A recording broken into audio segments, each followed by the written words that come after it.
So ayan guys, isa sa mga napansin ko or baka sira lang yung isang video balloon natin.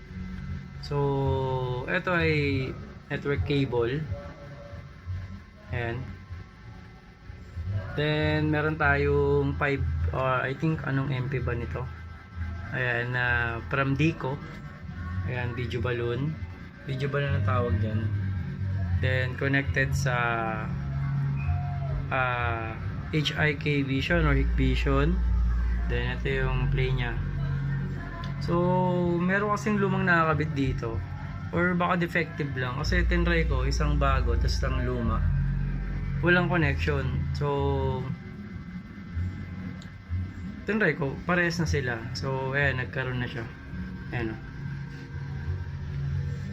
So possible baka hindi sila compatible or sadyang defective na yung luma natin. So siguro much better na parehas na lang kasi pag binili mo naman yan, naka pair naman yan.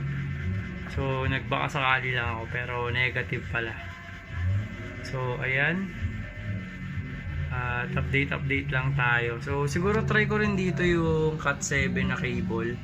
Tingnan natin kung ano yung output nya. So ayan, explore lang. So yung DVR natin 8 channel. Then meron tayong 2 MP dito. Ayan, tatry din natin mag color boo and kung ano pa yung pwede sa DVR natin bago tayo mag jump sa mismong or upgrade.